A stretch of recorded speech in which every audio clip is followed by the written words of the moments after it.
Hey y'all, welcome back to the channel. My name is Metagrossman and I'm your coach for Texan Clearbodies in the Season 3 of the No Bullshit League. And this is our Week 4 matchup against the Gatanue Gogoats, coached by Zaverb, otherwise known as Zach. If you missed our team builder that went up a couple hours ago, I encourage you to check out the team builder because that breaks down the thought process that went into my team as it compares to the matchup with Zach. This is another one of our Citra games. It's in Citra. Thank you to AAron2420 for that, obviously.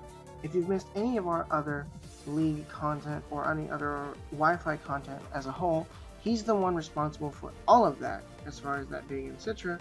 Major shoutouts to him. His links are in the description down below. Please check the boy out and show him some love, because he's been helping us out quite a bit throughout this last couple weeks on the channel. So yeah, like I said, this is another match in Citra. Major shoutouts to Aaron again, and of course, major shoutouts to Zach for playing a fantastic game. But yeah, so like I said, if you missed the team builder, the paste bin to the team is down there in the description. It should be, and also down in the description is the link to the playlist that has the No Bullshit League in it, where my team builder will be placed. If you've missed the team builder, please check that out. It has a lot of information about the thought process that went into my team prep and what I decided to bring, why I decided to bring it, and so on and so forth. Also in the description, we've got my Twitch link, my personal Discord server, and if I can find it, a link to the Pokemon Wi-Fi Battlers Discord server. Please give all of those a look at. Also down there, we've got my social media links, my Twitter, and other stuff down there as well. Please check those out as well. But with all that rambling aside, let's go ahead and talk about this matchup really quickly. We have our Nihilego, we have our Tornadus Therian, we have our Crocodile, we have our Rotom Wash, we have our Darmanitan, and we have Mega Diancie against Zapdos, Empoleon, Mimikyu, Clawitzer, Cresselia, and Zygarde 50. Zygarde 50 we knew was going to be a threat. I knew Cresselia's Trick Room set was going to be a potential option for him. I wasn't expecting that. I'm expecting Empoleon to be his Hazard Control and Rocks as well. His Mimikyu is probably his Physical Sweeper. Zapdos could be Momentum Physical Sweeper or like Momentum Controller. And then Clawitzer can be a specially offensive variant as a special wall breaker. Zach's team is also actually going to be linked in the description down below because he actually linked me his team after the match. So if I can find it, I will link his team in the description down below as well. Check that out if you want more insight on Zach's team as well. But I told you guys in team prep that we would be leading off with our Nihilego because it is Mirror Coat and Magic Bounce, which checks Empoleon completely.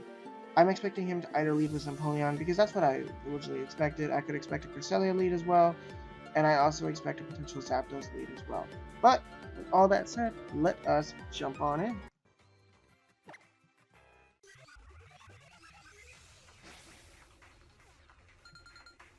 As we are challenged by Zaverb,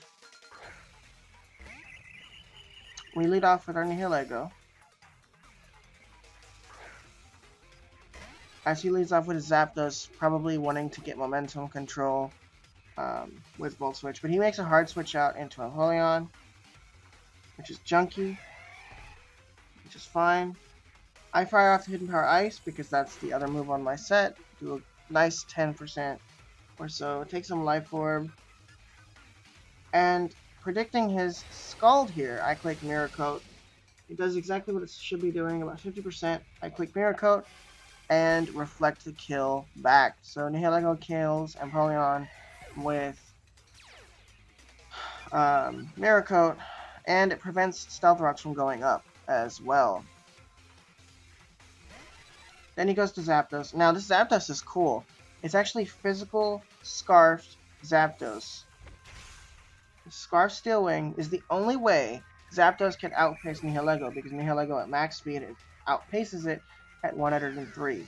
So he is in fact Choice Scarf, and that will be confirmed in the next turn when he actually makes a hard switch. Into gold, his Cresselia. And this Cresselia is the bane of my existence. Here's the Will-O-Wisp because I wanted to burn something and this is perfectly fine to get burned because it does put him on a bit of a timer. Unfortunately, he is the iconic Trick Room Mental Herb set. Does about 20% or so with Hydro Pump. I'm not offensive, so I kind of figured that would be the rate. He gets up to Trick Room. He's not like a Trick Room Extender or something like that, where it gets at 8 turns of Trick Room as opposed to 3, or opposed to 5. But he is in Trick Room for 5 turns, and we're just kind of sitting here in a 50-50 in an exchange where he actually wins inside Trick Room.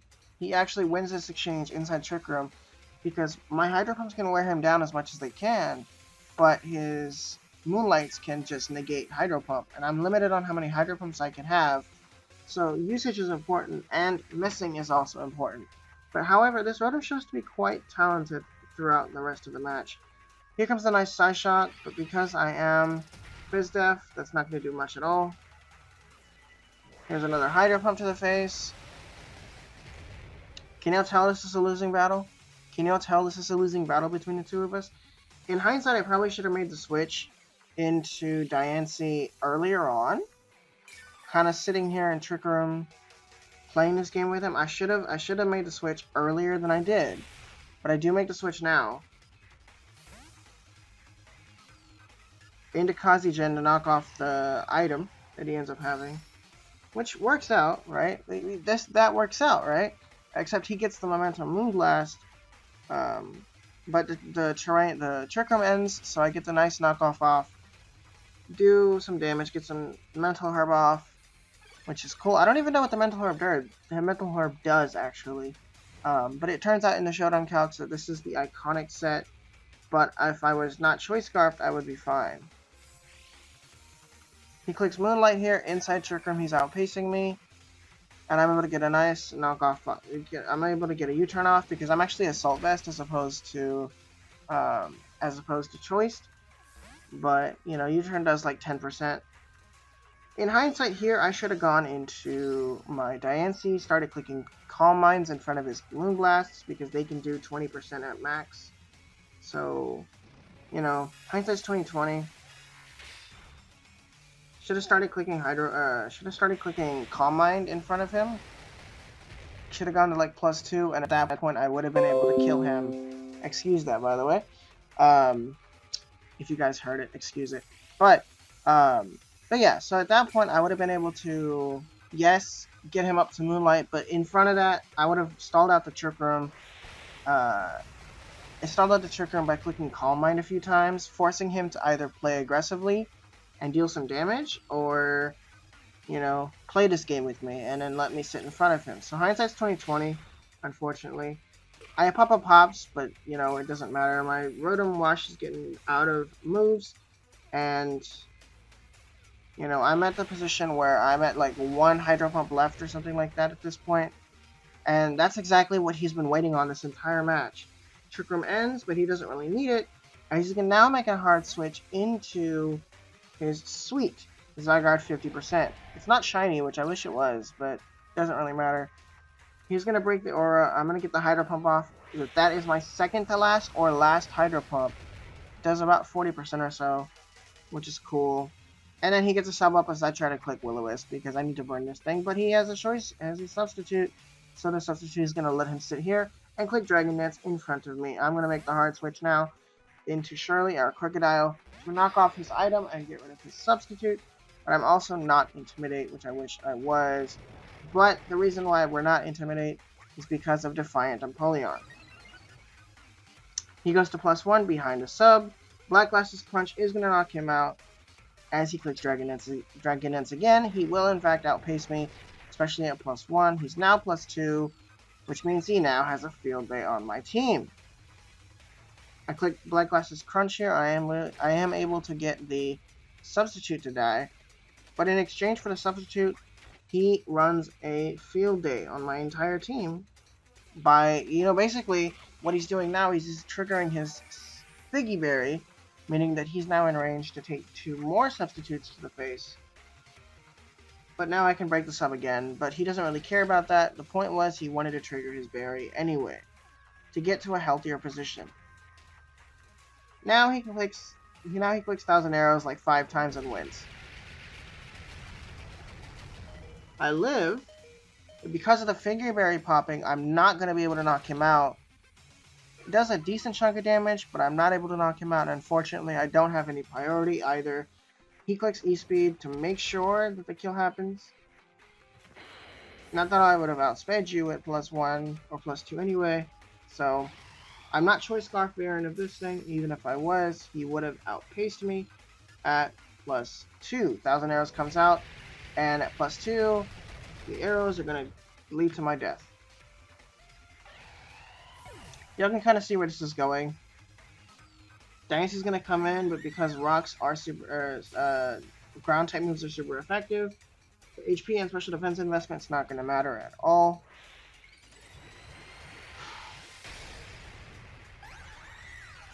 The defensive investment, especially because I'm hasty, the defensive investment's not going to matter at all.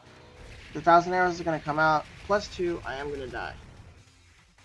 And unfortunately, as it looks, Zacky Boy there is going to pick up a 5-0 win over the Texan Clearbodies with his 1,000 arrows Zygarde. 1,000 arrows one more time. Venom is dead. Notice how I was out of Hydro Pumps and I could no longer touch him with Volt Switch. So that's a misplay, misgen and misprep on my part, because I should have bought HP Ice on this so that this thing couldn't switch in safely. But I needed Defog in case Empoleon didn't die. So that's the process there.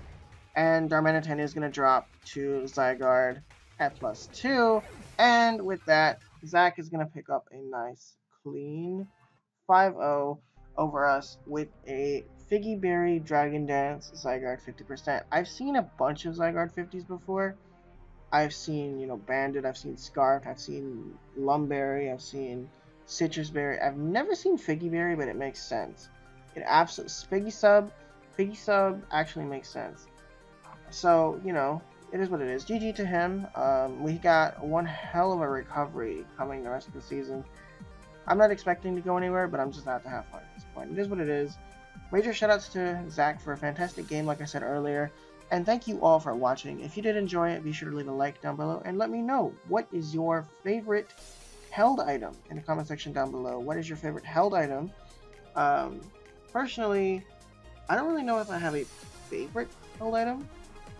Outside of Z moves, I don't know if there's a perfect held, like a favorite held item.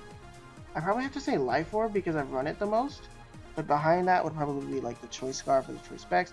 But, let me know down below what your favorite held item is. Because the Mental Herb actually is, an item that I've never heard of. So let me know what your favorite held item is in the comment section down below.